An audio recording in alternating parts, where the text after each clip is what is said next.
Es ahora el momento de presentar al licenciado en Enfermería, jefe de seguridad del paciente del Hospital Universitario Austral, profesor Ariel Palacios, quien disertará sobre seguridad del paciente como epicentro del cuidado médico, una aplicación fundamental de la gestión por procesos. Bueno, a mí me toca compartir con ustedes algunas ideas y supuestos acerca de la seguridad del paciente. Ustedes saben que la seguridad del paciente es una de las 6 dimensiones de la calidad que describe el Instituto de Medicina de Estados Unidos. Entonces, como tal, es una área fundamental dentro de lo que es la mejora de los procesos.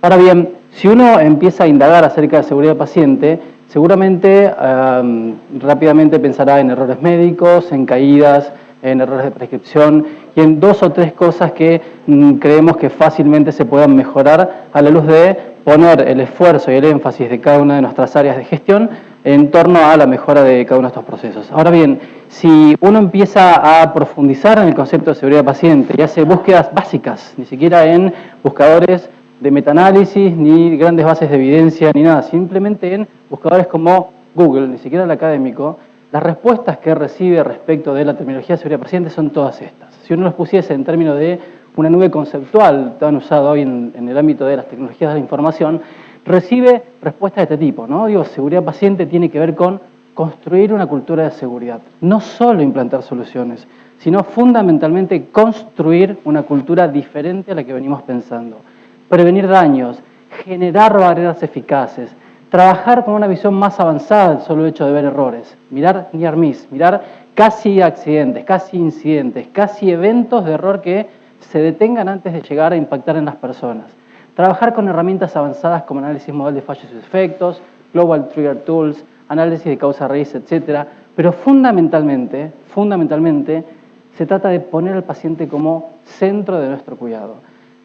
Durante el día de ayer y en el día de hoy estuvimos hablando bastante de esta cuestión de la medicina avanzada en el paciente, la medicina centrada en la persona, el cuidado centrado en el ser humano, de reenfocar nuestros esfuerzos, de cambiar los paradigmas, de volver a mirar hacia atrás, de volver a repensar la gestión de nuestros cuidados.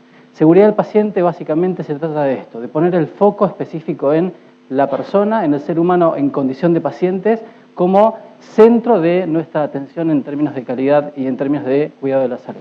Ahora bien, ustedes saben desde el punto de vista epidemiológico que estas cuestiones del error y la medicina no es nueva. Digo, ya Hipócrates, o creemos que es Hipócrates, no estamos seguros al día de hoy, rezaba aquella frase que decía, ante todo, no hacer daño. Con lo cual, esta idea del daño y la salud, o el daño y la medicina, no es una cuestión nueva.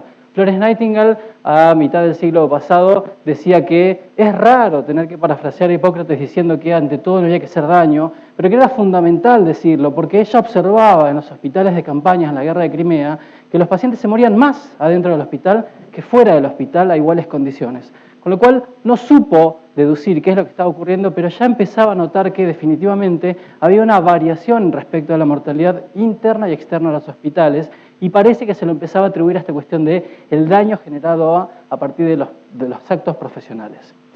Pero más allá de esto, y que empiezan a aparecer algunos estudios de investigación básicamente relacionados con el ámbito de medicamentos, la seguridad del paciente, como saben, no salta al mundo, no salta a la luz pública hasta el año 99, donde por pedido del gobierno de Estados Unidos, el Instituto de Medicina de Estados Unidos, nuestro paralelo a la Academia Nacional de Medicina del país, publica este informe llamado Trade Human.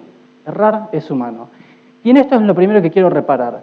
Fíjense que el reporte Errar es humano de la Academia de Medicina de Estados Unidos, el Instituto de Medicina de Estados Unidos, que habla básicamente de que se mueren entre 44 y 98 mil personas al año en los hospitales, que esa muerte no tiene que ver con las patologías y con la condición subyacente del paciente, sino básicamente que tiene que ver con errores médicos, y que esos errores detectados a través de revisiones retrospectivas, historias clínicas, eran evitables. El informe no se titula Mejorando la brecha de la calidad, como sí se tituló el segundo. No se titula Salud para todos para el año 3000. No se titula Generando mejores profesionales médicos. Se titula Errar es humano. el Instituto de Medicina de Estados Unidos pone el acento en un informe que habla de mortalidad asociada a los errores médicos con el título Errar es humano. Casi que permanentemente nos está recordando que esta condición de seres humanos no la hemos perdido nunca. A pesar de nuestra formación, a pesar de nuestros años de experiencia, a pesar de los doctorados, a pesar de los cargos jerárquicos que nosotros hayamos alcanzado. Errar es humano. Y cada uno de nosotros es un ser humano, más allá, detrás del profesional que nosotros tenemos. Entonces, este dato que empieza a surgir en los medios científicos y públicos, cuando es llevado a cuestiones más pragmáticas, a datos más pragmáticos, por Lucian Lipp, que es uno de los líderes mundiales perteneciente a la Escuela de Salud Pública de Harvard, dice, bueno, que se muera esta cantidad de gente en los hospitales a causa de los errores de los profesionales, que son evitables, equivale a que se caiga un avión todos los días, ¿no? Entonces, digo, viéndolo desde este punto tan grosero, es pertinente que uno se pregunte qué pasaría si todos los días abrimos el diario y dice, otro avión se cayó, se murieron todos los pasajeros, otro avión se cayó, y mañana otro avión. Todos los que son del interior, ¿volverían en avión? ¿Verdad? Ahora, ¿qué ocurriría si todos los días abrimos los diarios y dicen, otras 300 personas fallecieron en los hospitales a causa de errores médicos evitables? Mañana, otras 300, ¿irían a los hospitales? La verdad es que no podemos elegir, ¿no? Digo, en el ámbito del transporte uno puede elegir volver a pie, va a tardar 3 años en volver a cada una de sus provincias, pero definitivamente en el ámbito de la salud, cuando uno necesita disponer del sistema de salud, y el sistema de salud genera una mortalidad tremenda, como se está mostrando aquí, la verdad es que esto nos pone a los profesionales, a los líderes de calidad y de las instituciones en un tema ético, en un problema ético, en un brete importante. Entonces, fíjense que los datos empiezan a surgir en el mundo, al punto tal que en el Journal of Patient Safety, publicado en el último mes de este año, redoblan la apuesta, ya no dicen solamente se mueren 98.000 personas, utilizan métodos más avanzados para cuantificar la mortalidad y calculan a través del uso de Global Trigger Tools, que es una metodología más avanzada, que ya las muertes solamente en Estados Unidos no equivalen a 98.000 personas, sino que equivalen a 440.000 personas fallecidas a causa de los errores. Digo, la mortalidad, a medida que vamos refinando los métodos de pesquisa, va aumentando considerablemente y siempre se mantiene esta premisa de que estos incidentes son evitables. Estamos hablando concretamente de errores de diagnóstico, estamos hablando de errores de tratamiento, de caídas de pacientes, de infecciones, de operaciones de sitio quirúrgico contrario. ¿Bien? Cuestiones que nos pasan casi a diario en cada una de nuestras instituciones de salud. Desde otra perspectiva, desde el punto de vista de la morbilidad, se realiza un estudio europeo donde determina que 1 de cada 10 personas que ingresan a los hospitales va a ser acreedor de un error que es evitable por parte de los profesionales de la salud. Este estudio se replica a nivel de Latinoamérica y básicamente, donde se incluye Argentina, y básicamente replica lo mismo. Dice, 1 de cada 10 recibe un error. Y se vuelve a replicar en África, Egipto y otros países y dice básicamente lo mismo. Con lo cual, desde el punto de vista de la estadística, 1 de cada 10 de nosotros que cruce la puerta de un hospital va a ser acreedor de un error que es prevenible y que va a generar un daño en alguna magnitud.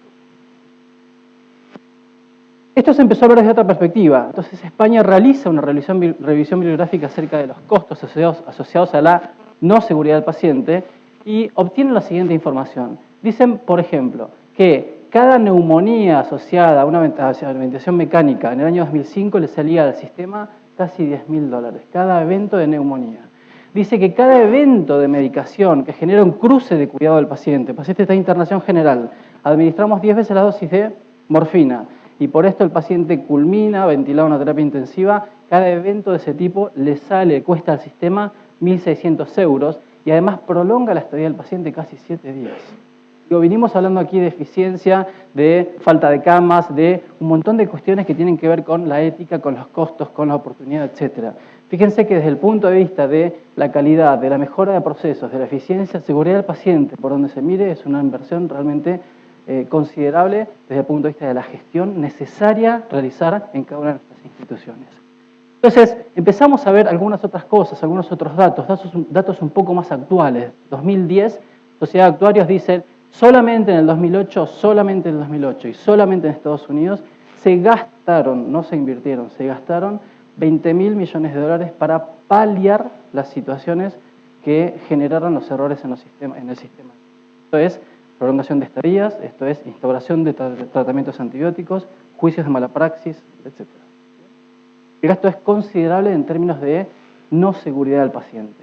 Y para terminar con este impacto epidemiológico, es pertinente analizar esta cuestión, esta epidemia de la seguridad del paciente, desde el punto de vista de los riesgos. Fíjense que este paper, publicado en el año 2005, compara las actividades ultraseguras contra las actividades ultrapeligrosas y dice que la probabilidad de que exista una muerte accidental, permítame el término, sé que accidental en términos jurídicos genera algún ruido respecto a la seguridad del paciente, pero aquí nos referimos con eventos que son evitables, eventos de muerte que son evitables.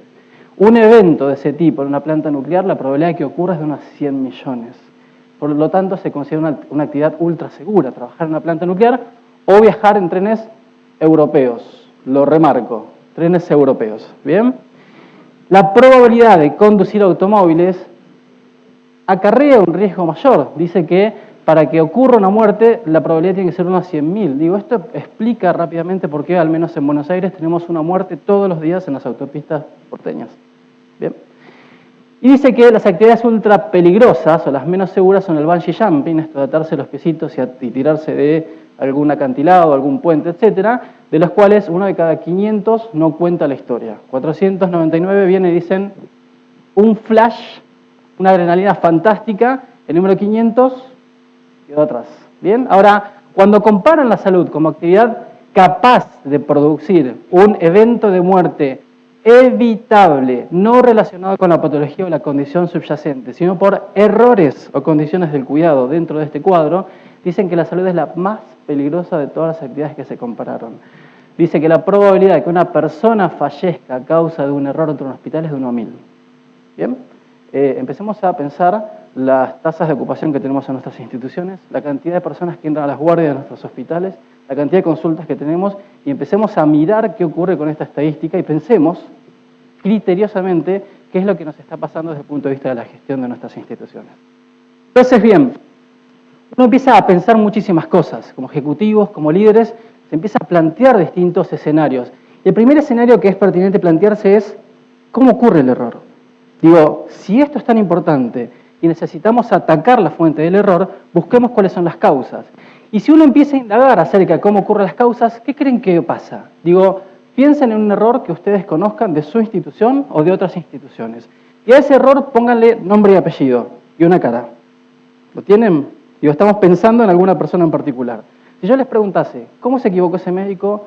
¿Cómo se equivocó esa enfermera? ¿Cómo equivocó el diagnóstico? ¿Cómo hizo para operar la pierna contraria? ¿Cómo hizo para administrar 10 veces la dosis de un fármaco con dosis letales?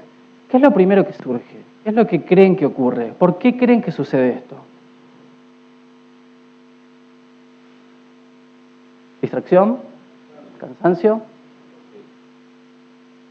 ¿Procesos? ¿Ignorancia? Fíjense que vamos afinando, ¿no? Falta de capacitación, falta de interés. Digo, en general, cuando uno se relaja, hacemos un break ahora, vamos a tomar un café, empezamos a charlar de los errores que cada uno de ustedes conoce y cada uno de nosotros conocemos, y les empezamos a contar los errores que en el Austral cometimos. En general, lo que ocurre es que se encuentra cuál es la premisa que subyace a nuestro pensamiento. Y generalmente la premisa que subyace a nuestro pensamiento es lo que mi madre catalogaba, caracterizaba como mala educación. Esto, ¿no? Digo, en general dice, se te cayó el paciente, lo prescribiste mal, lo diagnosticaste mal, etc. Obviamente que es una falta de educación, porque lo único que está haciendo es acusando unicausalmente. Reducimos la producción de un error a una persona, a una situación, a una consecuencia. Y lo que hemos aprendido durante todos estos años en el mundo es que el error no ocurre de esta forma en ningún ámbito, y mucho menos en el ámbito de la salud, que es un escenario ultra complejo. Pedro Saturno, del cual ustedes estuvieron hablando y discutiendo cosas el día de ayer, plantea que la causalidad de los incidentes se da en estos 3 niveles. Obviamente que hay errores humanos. Errar es humano. Digo, nadie dice que esto no ocurra. Nadie dice que porque estemos cada vez más formados tendamos a cometer cada vez menos errores. De hecho, de modo contrario a lo que suponemos cada uno de nosotros, hay papers que sugieren que si comparan los errores cometidos por los residentes y por los médicos expertos, ¿quiénes creen que cometen más errores? Más cantidad. Los residentes. Por una cuestión de lógica, es una curva de aprendizaje, se aprende sobre el error. Ahora, cuando se analiza cualitativamente ¿Quiénes creen que cometen errores de mayor magnitud? El experto. ¿Por qué creen que ocurre esto? Porque se confía. Porque uno empieza a bajar los niveles de atención. Digo, si uno lo lleva al ámbito cotidiano, digo, perdón que sea tan vulgar, o tan doméstico, cada uno de ustedes que sabe manejar, cuando inició su carrera automovilística y empezó a aprender a manejar, dígame si no pensaban cuánto embriague y cuánto acelerador ponían en cada metro avanzado por el auto y el auto no corcoveaba hasta pararse. ¿Bien? Y díganme si no doblaban casi de manera tan abierta y casi se suben a la vereda contraria de la calle por la que circulaban. En el día de hoy, ¿esto es así? A medida que ustedes se suben a un auto para manejar, ¿piensan permanentemente cuál es la proporción? No.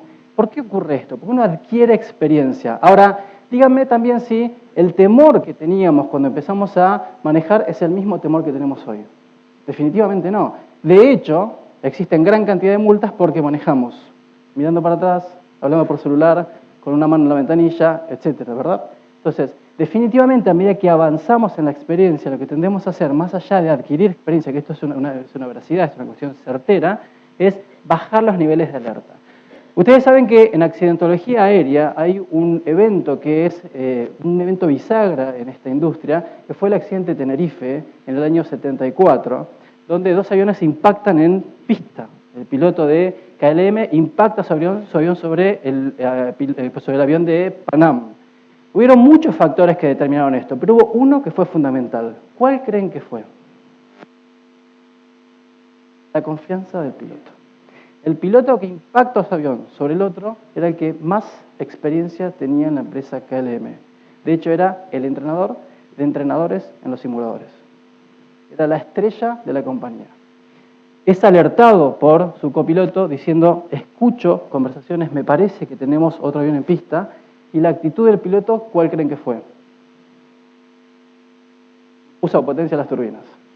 ¿De acuerdo? Empecemos a pensar estas ideas, estos conceptos en el ámbito médico, en el ámbito de enfermería, en la gestión de los servicios de salud. Dígame si no existen personajes de este tipo que aumentan su nivel de confianza por la experiencia y bajan los niveles de alerta, cruzando todas las barreras de seguridad y generando variabilidad en los procesos. Entonces, Pedro Saturno dice, obviamente hay errores humanos, pero también por encima de los errores humanos tenemos problemas en los procesos. Marcelo estuvo hablando mucho y muy bien acerca de la variabilidad. Digo, si yo tomo a dos enfermeras y las pongo aquí adelante y le pregunto cómo realizan una aspiración de un paciente, ¿creen que me van a decir lo mismo? Teóricamente. Yo las observo, ¿qué creen que ocurre? Yo tomo dos médicos, expertos en una técnica, y los pongo aquí adelante. ¿Qué creen que ocurre? Digo, hoy Marcelo mostraba algo acerca de el cumplimiento de las guías de práctica clínica, las mejores prácticas, etc. ¿Bien? O sea, la variabilidad que hay entre cada uno de los operadores genera incidentes. Y mucho más que eso, el error que se comete por fallo humano no es detenido por una barrera de procesos, porque los procesos en sí mismos tienen variabilidad y suman riesgo al evento anterior. Y por encima tenemos problemas de estructura. Digo, creo que todos entendemos que una enfermera a cargo de 6 pacientes no es lo mismo que una enfermera que a cargo de 8, que de 16, que de 32 o de 4. Y lo mismo ocurre con los médicos, de tener 10 minutos para la atención inicial de un paciente a tener media hora. ¿De acuerdo? Entonces, todas estas cuestiones confluyen para generar incidentes de seguridad que, como bien plantea Rison, ocurren de esta manera, ¿no? Digo, se alinean los factores, hay múltiples causas que generan incidentes de seguridad que tienen que ver con fallas en la comunicación, con fallas en el trabajo en equipo, con variabilidad de procesos, con muchísimas causas. Digo, cuando uno lo ve de esta forma, dice, bueno, la verdad es que lo que estamos haciendo es tender a minimizar la responsabilidad profesional y echarle la culpa al sistema. Es muy fácil esto. Entonces, para discutir acerca de si esta premisa es certera o realmente es refutable, les voy a presentar un caso que hemos cometido en este hospital que hace tiempo viene trabajando en calidad, hospital que está acreditado internacionalmente en estrategias y estándares de calidad y seguridad de paciente, y que cometemos errores como cada uno de ustedes. Entonces, hace unos años, en el año 2006, 2007, casi le generamos un cateterismo a un paciente equivocado. Llevamos a la sala de hemodinamia al doctor en lugar de al doctor. ¿Cómo creen que nos dimos cuenta de que no era el paciente correcto? Cada cosa que ustedes digan es una estrategia sobre la que hay que aplicar. ¿Doctor? No sé quién lo había dicho. Muy bien, esa es una estrategia eficaz de seguridad. Incorporar al paciente como barrera de seguridad al paciente, decirle lo que lo vamos a hacer, de qué lado lo vamos a marcar, cuál es la cirugía, que le vamos a preguntar su nombre, que se lo vamos a reiterar, que vamos a chequear la información. Definitivamente, eso no lo hicimos porque en aquella instancia todavía no estábamos entrenados en incorporar al paciente, en sentirnos cómodos con esta idea de que el paciente sea parte de las decisiones del equipo de salud y al cual nosotros podamos consultar para detener los errores que cometíamos. Con lo cual, traspasó esa barrera. ¿De qué otra forma creen que nos dimos cuenta que no era el paciente correcto?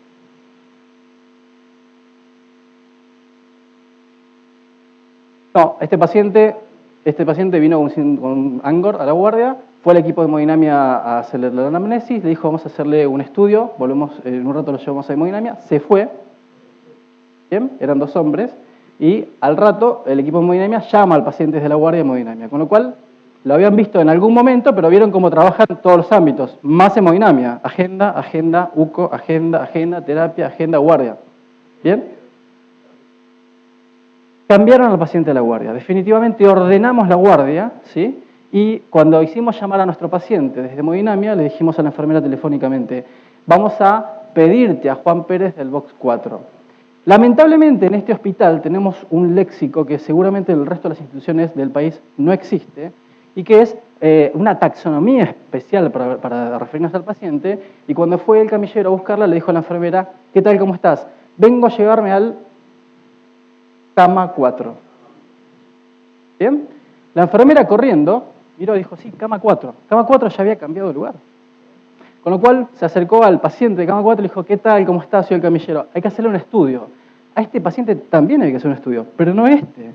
Con lo cual el paciente dijo, qué rápido, qué eficientes que son. Se sentó en la silla de ruedas, nunca le preguntamos el nombre, lo llevamos, pasó por la admisión de hemodinamia, no le volvimos a preguntar el nombre, lo acostamos en la camilla, no le preguntamos el nombre, se preparó a ver con C, anestesista, no le preguntamos, ¿de acuerdo? Bien, una alineación de errores de múltiples actores.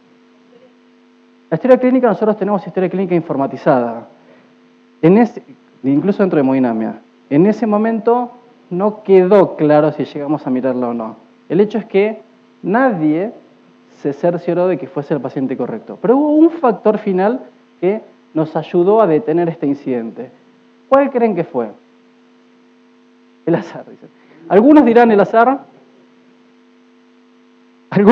azar, otros dirán, la verdad es que esto es profesionalismo. Lo cierto es que el hemodinamista, Arconce prendido, el anestesista preparado, el hemodinamista lo miró al anestesista como diciendo, bájalo, lo mira al paciente y le dice, introductor en la mano, le dice, ¿hace cuánto que le duele el pecho?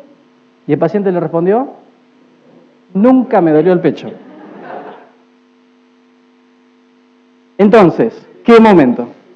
Digo, imaginen ustedes, posiciónense en la situación del paciente y vean este circo alrededor tratando de que alguien le dé una explicación de lo que ustedes obviamente ya se dieron cuenta que ocurrió. ¿Bien? Ustedes en calidad de pacientes. Ahora, dense vuelta. Profesionales médicos, profesionales de enfermería, con la aguja, con el introductor en la mano, posicionados sobre el paciente, mirándolo a los ojos, tratando de explicar lo inexplicable. ¿De acuerdo? Los errores ocurren como una secuencia de fallas que son generadas por múltiples personas.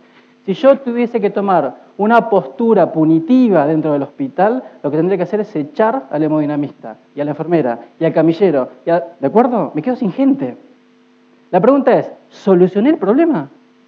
No, porque el entorno sigue preparado para que esto falle, porque no hay procesos claros de identificación donde yo le prohíba a un camillero llevar a un paciente a cualquier lado sin primero verificar la identidad, donde no hay un proceso claro, donde el paciente se incorpore explícitamente al cuidado y que podamos medir que esto es así. Si yo no trabajo en los procesos, si yo no trabajo en las estructuras, no me sirve trabajar sobre la persona. Obviamente que la persona tiene que estar capacitada, pero esto es un trabajo conjunto. Necesito modificar los 3 ámbitos.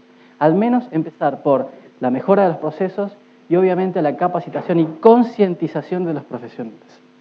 Entonces, en ese sentido lo que quisiera es invitarlos a la reflexión acerca de si ustedes como líderes en el último tiempo pudieron reflexionar acerca de los errores que se cometen en sus instituciones a cargo y si pudieron sentarse a analizar los incidentes ocurridos con el objetivo de evitar que vuelvan a ocurrir. Si ya pasó, no podemos hacer nada. pero lo único que podemos hacer es evitar que vuelva a ocurrir. Con lo cual, ¿cuántas veces en los últimos 6 meses han analizado un incidente ocurrido en sus hospitales? Un punto de partida fundamental en la seguridad del paciente. Fundamental. Sentarse a pensar, sentarse a blanquear, sentarse a decir, los errores ocurren en el mundo, los errores ocurren en Argentina, los errores me ocurren a mí, dentro de mi institución, dentro de la institución que yo lidero. Entonces, creo que entenderán que muchos de los incidentes toman estado público, como algunos que hemos conocido en el país y otros fuera del país. Este es el caso de Rayán, el bebé que fallece en España, es el bebé que nace, de la primer paciente que fallece H1N1, está embarazada, le hace una cesárea de urgencia, el bebé nace prematuro, neonatología, mucho tiempo. Días antes, previos al alta, ingresa una enfermera a colaborar al servicio de neo, y para que no cometa errores, le asignan al paciente de menor cuidado y al menor cuidado posible. Con lo cual le dicen, alimentalo. Y a Rayán, la enfermera, por error, le conecta la nutrición enteral por vía central y Rayán fallece de embolia. ¿Bien? Esto toma estado público, como este otro caso. Digo que es menos trágico, pero que es igual de absurdo. Entonces, explíquenme cómo ocurren estas cosas. El otro día lo preguntó alguien que me dijo, lo tenían que operar de la boca y se les cayó el bisturí. Es una buena explicación, es un buen intento. ¿De acuerdo? Digo, creo que cada uno de ustedes conoce al menos un incidente que su institución o la institución vecina ha generado y que ha sido público, que por lo menos en el ámbito íntimo de los profesionales de salud se comenta casi a diario. Entonces, la idea es, obviamente, generar estrategias de seguridad, obviamente avanzar en la reducción del impacto que genera el error y en lo posible de reducir los errores generados por cada uno de los profesionales de la salud y por el entorno de trabajo. Entonces, hay múltiples estrategias, esta es una, es muy buena, no necesariamente la mejor, es muy bueno enseñar a los pacientes de que recen para que no nos equivoquemos, pero seriamente la OMS dice, bueno, para aumentar la seguridad de los pacientes, esto ya lo decía en el 2001, hay que trabajar fuertemente en una amplia gama de medidas relativas a la mejora del funcionamiento, la seguridad del entorno, la gestión de los riesgos, la lucha de las infecciones, uso inocuo de medicamentos, seguridad de los equipos, mejores prácticas, etcétera, etcétera, etcétera. Digo, si mañana ustedes empiezan a profundizar las estrategias que han llevado adelante en términos de seguridad o a iniciar estrategias específicas, ¿por dónde empiezan? Realmente es muchísimo. Esto no se trata solamente que un enfermero o un médico no se equivoque. Esto se trata de modificar entornos, de modificar estructuras, de modificar procesos y fundamentalmente de modificar conductas. Entonces, cuando uno se plantea esta situación y dice, ok, ¿por dónde empiezo? La respuesta es lógica. La respuesta es por el principio. Si algo puede ocurrir, va a ocurrir. La premisa paradigmática de la medicina es, si algo puede ocurrir, ¿cuál es la probabilidad estadística de que ocurra? Baja, no lo atiendo. La seguridad del paciente dice, pensemos como la ingeniería. Si existe una mínima probabilidad de que ocurra, va a ocurrir. Por ende, hay que atender este riesgo. Si existe la mínima probabilidad de que una enfermera le baje una baranda al paciente, se dé vuelta para buscar un elemento y vuelva y el paciente se cae, se va a caer. Si existe la mínima probabilidad de que el médico esté prescribiendo una indicación y sea interrumpido permanentemente y en ese entorno se equivoque, se va a equivocar. Con lo cual necesitamos pararnos en esa posición y trabajar proactivamente desde la gestión para modificar las estructuras y modificar particularmente los estilos de trabajo de los profesionales. Entonces, entender que si algo puede ocurrir, va a ocurrir, tiene que ver básicamente con un cambio en nuestras cabezas. No estamos hablando de invertir dinero, no estamos hablando de generar uso de tecnología avanzada, estamos hablando de cambiar la cabeza de las personas, de comprometer a los profesionales, de pensar proactivamente en términos de riesgo.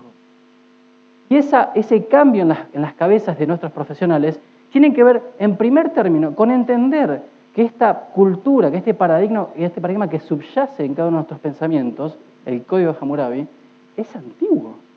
El Código Hammurabi, que hoy se conoce como el primer conjunto de leyes ordenadas de la historia, decía, entre sus capítulos, si un médico le realizó una cirugía al hombre, hay que pagarle 10 salarios mínimos. Entonces, mañana irán a sus profesionales y le dirán, doctor, doctora, felicitaciones, brillante su operación, a partir de mañana 10 veces sus honorarios. Pero pasado mañana se equivoca de lado el paciente y le dice, ¿sabe qué? Cometí un error, deme la mano. ¿Bien? Entonces, el Código Hammurabi decía, te premio, Si haces las cosas bien, te castigo cortándote la mano si te equivocas. ¿Cuál es nuestro paradigma en términos de gestión? Si me equivoco, busco la mejora, lo tomo como una oportunidad de mejora, veo que está fallando o culpo a la persona, genero una acción unicausal y digo, se me acabó el problema. Entonces, esta idea tiene 1686 años antes de Cristo. Es hora de cambiar. Es un cambio radical de paradigmas. Y ese cambio radical de paradigmas está basado puntualmente en una cosa, en entender que el ser humano se expone a los riesgos. Es innato del ser humano. Y más del ser humano subespecie argentina. ¿No?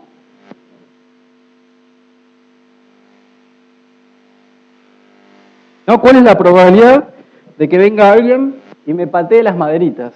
¿Bien? El ser humano se expone a los riesgos permanentes y se especializa en exponerse a los riesgos. Parrilla eléctrica. Enchufe flotando, otro enchufe al lado. ¿De acuerdo? Díganme si esto no nos ocurre en la vida cotidiana. Díganme si esto no nos ocurre en los hospitales, donde trasladamos la cultura doméstica al cuidado de los pacientes. Ahora, quiero que pongan atención en la imagen y me digan qué consideran ustedes que es lo más peligroso de todo lo que están viendo. ¿Qué es lo más peligroso que ven? La cerveza, un chispazo y vuela toda la manzana la cantidad de alcohol que hay. No, hay algo más peligroso. ¿Qué es lo más peligroso? Las personas al agua. No, hay algo más peligroso todavía. Si yo quito ese componente, el riesgo se disminuye a 0. ¿Cuál? El agua no. El otro día me dijeron, el sol se van a insolar. No, tampoco. Por ahí va. No tiene que ver tanto con la falsa sensación de las pantuflas, sino tiene que ver con la actitud de esta persona. Miren su actitud. Su actitud dice, asadito acuático todos los domingos. Hace 10 años, nunca me pasó nada. ¿Por qué ahora tengo que seguir la mejor práctica de un salame que viene y me dice que saque el enchufe del agua porque es peligroso? Si nunca me electrocuté.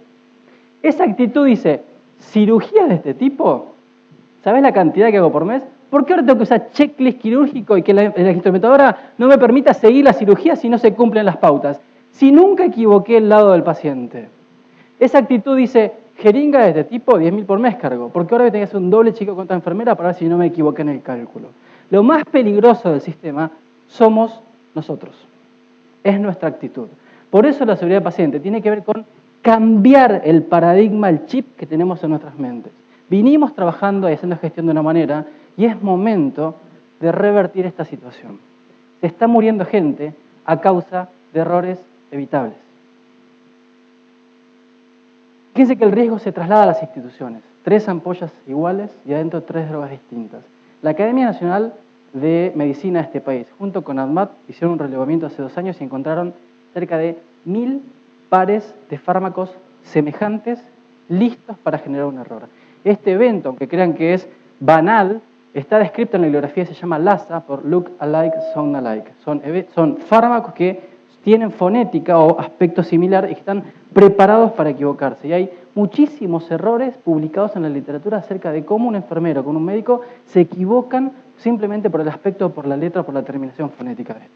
¿Bien? Entonces, hay riesgos de todo tipo. Estas son imágenes que nos pasan en nuestras instituciones de salud. Pacientes que socorremos, que están en riesgo de vida, pero que no les ponemos las barandas, entonces se caen, se hace un traumatismo de cráneo y se quedan 7 días más internados en terapia intensiva, hacinamiento. Los atendemos donde podemos o, como decíamos en las terapias intensivas, pacientes que están lustrados, están limpios, adaptados al respirador, están fantásticos, sin dolor, pero llenos de riesgos. ¿Qué riesgos ven en esta imagen?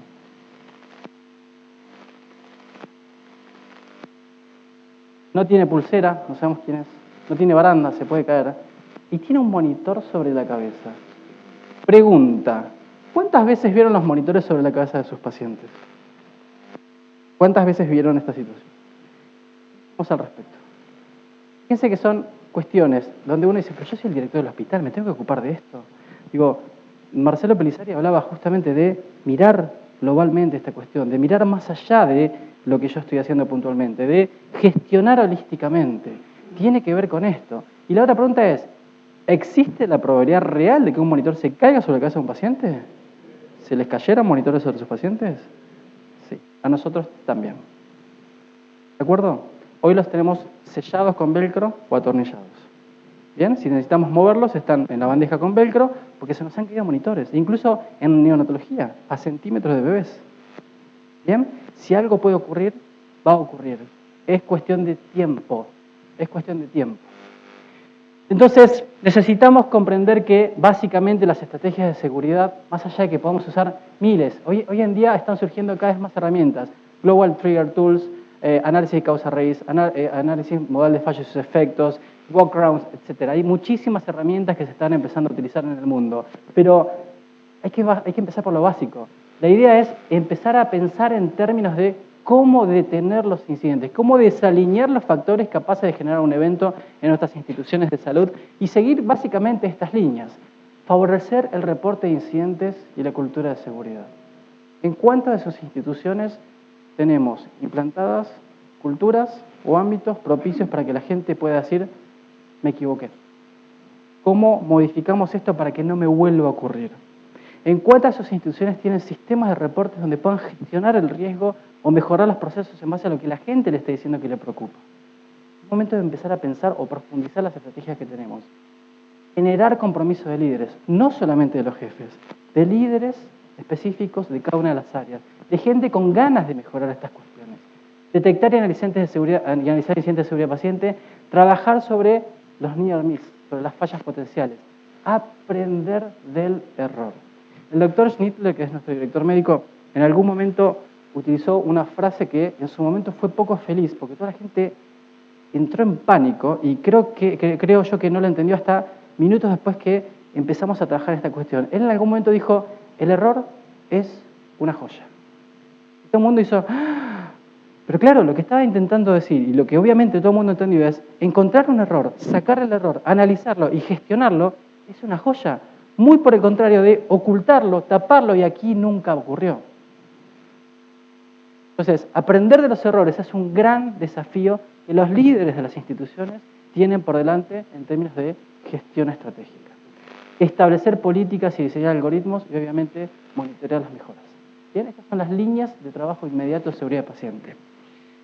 Se resumen en dos cosas, o dos son los elementos que pueden llevar adelante el éxito de estas estrategias. El primero es el liderazgo. Quiero hacer una aclaración respecto de la imagen. Esto no tiene connotación política. Lo aclaro porque el otro día en un municipio no oficialista me dijeron hay que cambiar la fotito. ¿Bien?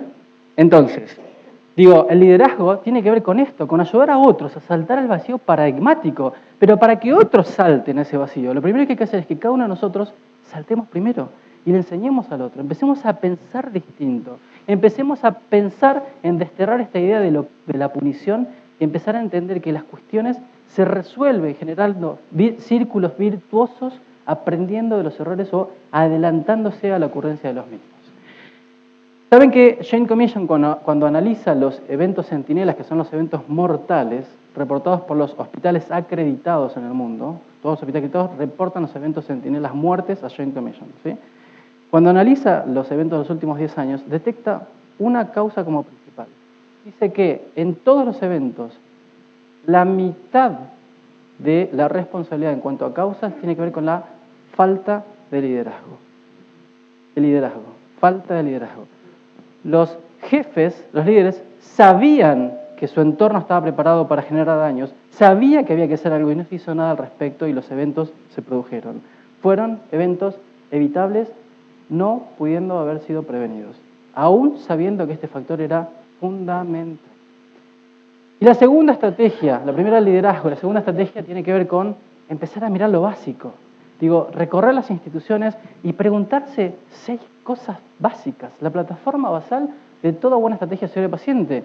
1, ¿cuántos de mis pacientes están correctamente identificados? Pero fundamentalmente, ¿cuántas veces los médicos y los enfermeros, los bioquímicos, etcétera, chequean, verifican la identidad del paciente antes de administrar un fármaco o realizar una práctica invasiva? ¿Cuántas veces? Porque podemos equivocarnos como nosotros en hemodinamia. ¿Cuántas veces las comunicaciones que damos a los otros profesionales son repetidas y son aseguradas? O decimos, che, ¿sabes qué? Al UCO4 subirle la dopa a 2 gamas kilo arriba y después vemos. Digo, ¿quién es el UCO4? ¿2 gamas kilo de qué? ¿Bien? ¿Qué pasa con nuestros electrolitos y nuestros psicofármacos? ¿Los tenemos al alcance? ¿Están fuertemente custodiados? ¿Cómo es la gestión de esto? ¿Qué pasa cuando un anestesista o un enfermero, un técnico, carga un fentanilo y le sobran la jeringa? ¿Qué hacemos con esto? ¿Lo descarta? ¿Se lo lleva a la casa? ¿Se lo pasa? Parecen cuestiones absurdas, ¿no? Pero hay casos en instituciones muy fuertes como Johns Hopkins donde han encontrado a médicos en gravedad con la jeringa inyectada, ¿bien? De propofol o fentanilo, etc. Cirugías seguras, uso de checklist, incorporar al paciente, marcar el sitio quirúrgico. Ustedes saben que aquí, en este hospital, aún utilizando checklist, hemos detectado errores concretos. En algún momento tuvimos a un paciente pediátrico al cual había que hacer una intervención de cadera. El cirujano se acercó, la instrumentadora se acercó y le dijo, ¿qué tal? ¿Cómo está? A la madre. ¿De qué lo tenemos que operar? Le dijo, de la cadera. Buenísimo. Cadera, perfecto. ¿De qué lado? No me acuerdo. Llamó al cirujano, vino el cirujano, le dijo, ¿qué tal? ¿Cómo está, mamá? Bien, bien. Derecha, ¿se acuerda la parte? Sí, derecha, lista quirúrgica derecha, marcación derecha, quirófano, time out, tiempo fuera antes de dar el bisturí. La segunda parte del checklist dice, ¿están todas las imágenes disponibles? No estaban las imágenes. Dijeron, bueno, avancemos igual si ya sabemos cuál es el lado. Y el anestesista dijo, yo no sigo. Si no están las imágenes, no sigo. Trajeron el arco en C, imágenes, lado derecho, sano, lado izquierdo, lesión. Paciente dormido. Bien, entonces, las listas de verificación sirven para detener los incidentes de seguridad. Hay que utilizarlas y hay que mejorar la utilización en nuestras instituciones. De higiene de manos creo que no tengo que hablar, ¿no? Digo, todo el mundo habla de esto. Hoy Marcelo mostraba un trabajo donde daban cuenta que no superaba el 60% a nivel mundial. Se hacen campañas mundiales al respecto y aún así no logramos aumentar la adherencia a esta medida que sabemos que es la medida más práctica, económica y eficaz para reducir las infecciones asociadas al cuidado de salud en las instituciones de salud. No lo logramos, no lo logramos. Y el riesgo de caídas. ¿Cuántas veces nuestros pacientes en las instituciones son valorados con alguna escala validada respecto del riesgo que tiene de caerse o no? ¿Cuántas veces el kinesiólogo viene y lo deja sentado al borde de la cama y le dice, bueno, en un rato salga a caminar, sabiendo que es un paciente que tiene diuréticos, que tiene fármacos que le bajan la presión, que tiene... ¿De acuerdo? O sea, ¿cuántas veces gestionamos el riesgo que las personas se caigan? Entonces, por un lado, liderazgo, por otro lado, lo básico. Empezar a recorrer la institución y observar qué riesgos corremos. Esto tiene que ver básicamente con entender que el mejor cuidado de la salud no es solamente aquel que está basado en la mejor evidencia, en la mejor experiencia, sino que es un equilibrio entre esto y la entrega del menor daño posible. Sabemos que se pueden entregar daños. En conclusión, quiero, para terminar, volver 2 segundos sobre el título de la presentación. Seguridad del paciente como epicentro del cuidado médico. Busqué epicentro en el diccionario de la Real Academia Española. Y dice esto. Centro superficial del área de perturbación de un fenómeno sísmico que cae sobre el hipocentro. Es decir, es lo que está por encima y que genera la caída de las estructuras. ¿Bien? Seguridad del paciente es lo que genera las caídas de las estructuras paradigmáticas, de los pensamientos que teníamos la forma de gestionar antiguamente. Ahora, hay algo más abajo. Dice que está sobre el hipocentro. E hipocentro significa punto del interior de la corteza terrestre donde se origina el terremoto, es decir, lo que está por debajo. Entonces la pregunta es, si seguridad del paciente es el epicentro, ¿qué es lo que genera el movimiento de caídas de estructuras de la seguridad del paciente?